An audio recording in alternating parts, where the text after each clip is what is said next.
1000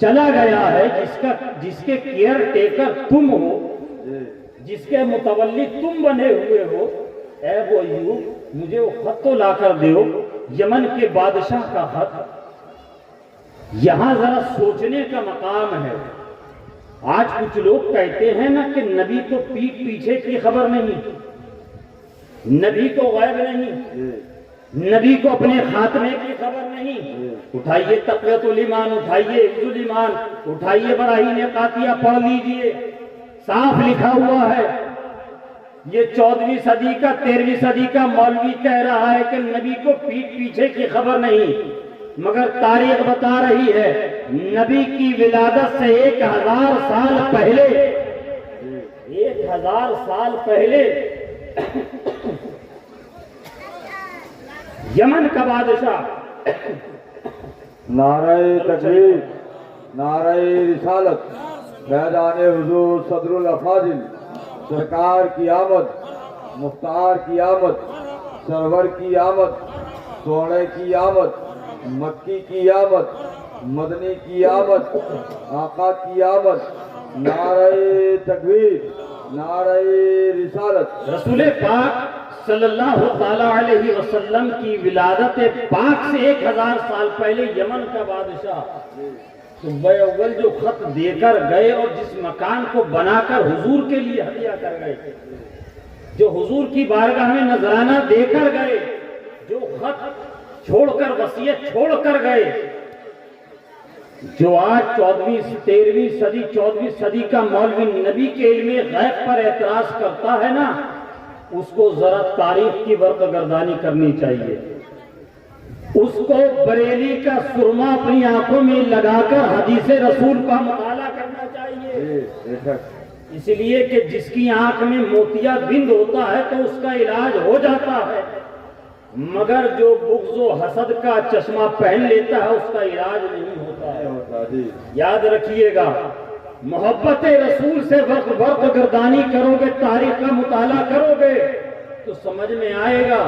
ارے تم حضور کے علم غیب کے بارے میں سوال کرتے ہو، نادانو، حضور جس سواری پر تشریف فرما ہوا کرتے تھے، حضور جس اونٹنی پر سواری کیا کرتے تھے، اس اونٹنی کو بھی یہ معلوم ہے کہ آج مجھے مدینے میں کس کے مکان کے آگے جا کر رکنا ہے۔ سبحان اللہ، نعرہ تکبیر۔ حضور کی امانت کس مکان میں ہے یہ اونٹنی بھی جان رہی ہے، یہ حضور کی سواری کو بھی علم ہے۔ تم حضور کے علم غیب کے بارے میں سوال کرتے ہو، جس کے بارے میں قرآن فرماتا ہے، جس کے بارے میں قرآن میں رب فرماتا ہے کہ پیارے اے حبیب، ہم نے آپ کو وہ سب کچھ سکھا دیا جو کچھ آپ نہیں جانتے تھے۔ وَعَلَّمَكَ مَا لَمْ تَكُنْ تَعْلَمْ وَكَانَ فَضْلُ اللَّهِ عَلَيْكَ عَظِيمًا۔ اے حبیب، جو آپ نہیں جانتے تھے آپ کے رب نے آپ کو وہ بھی بتا دیا۔ بتانے والا رب، بتانے والا کون ہے؟ رب کائنات۔ علم غیب دینے والا کون ہے؟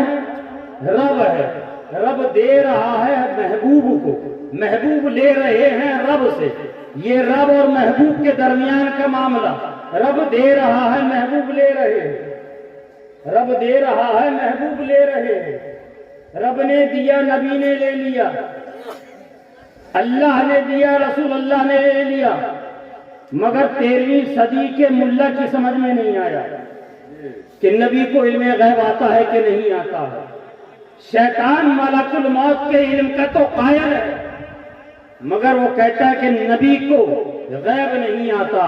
اسی لیے ہم کہتے ہیں کہ اعلیٰ حضرت امام اہل سنت امام احمد رضا خان فاضل بریلوی رحمت اللہ علیہ کے گن گایا کرو مسلمانوں، اس لیے کہ اعلیٰ حضرت امام اہل سنت نے صرف بریلی سے بیٹھ کر فتویٰ نہیں دیا ہے، بلکہ 1400 سال کے اندر اہل سنت کے عقائد و نظریات کی ترجمانی کر کے صحیح عقیدہ اور صحیح نظریہ ہم تک پہنچایا ہے، صحیح عقیدہ و نظریہ پہنچایا ہے۔ تبھی اعلیٰ حضرت فرماتے ہیں یا رسول اللہ اور کوئی غیب کیا تم سے نیہا ہو بھلا، اور کوئی غیب کیا تم سے نیہا ہو بھلا جبنا خدا ہی چھپا تم پہ کروڑوں درود۔ رب تبارک و تعالیٰ قرآن عظیم میں فرماتا ہے لقد من اللہ علی المؤمنین اذ بعث فیہم رسولا، اللہ نے احسان کیا مومنین پر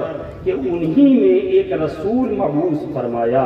اے مسلمانوں، یہ جو طریقہ اہل سنت کا ہے، یہ جو طرز اہل سنت کی ہے، حضور کا میلاد منانا، ربیع الاول شریف میں جھنڈیاں لگانا، راستوں کو سجانا، غریبوں کی مدد کرنا، مفلسوں کی مدد کرنا، بیواؤں کی مدد کرنا، یہ جو مدارس اسلامیہ ان کے اندر پڑھنے والے بچے ہیں، طلباء مدارس اسلامیہ ہیں، ان کی امداد کرنا، ان کو کتابیں، ان کی ضیافتیں کرنا۔ اے مسلمانوں، یہ جو ہمارا نظریہ ہے، یہ جو ہمارا عقیدہ ہے، اسی پر قائم رہنا، اس لیے کہ طریقے مصطفیٰ کو چھوڑنا ہے وجہ بربادی، طریقے مصطفیٰ کو چھوڑنا ہے وجہ بربادی۔ اسی سے قوم ہوئی ہے دنیا سے بے اقتدار اپنی، کی محمد سے وفا تو نے تو ہم تیرے ہیں، یہ جہاں چیز ہے کیا لوح و قلم تیرے ہیں۔ ابھی اول ہی بیان نہیں ہو پایا، ابھی آخر باقی ہے۔ اللہ تبارک و تعالی ہمارا آپ کا یہاں آنا بیٹھنا، اپنا اور اپنے حبیب کا ذکر پاک کرنا قبول فرمائے۔ جو قصداً سہواً غلطیاں ہو گئی ان کو معاف فرمائے، جتنے بیمار ہیں سبوں کو صحت کاملہ عاجلہ عطا فرمائے۔ آمین۔ استغفر اللہ ربی من کل ذنب واتوب الیہ، وآخر دعوانا الحمدللہ رب العالمین۔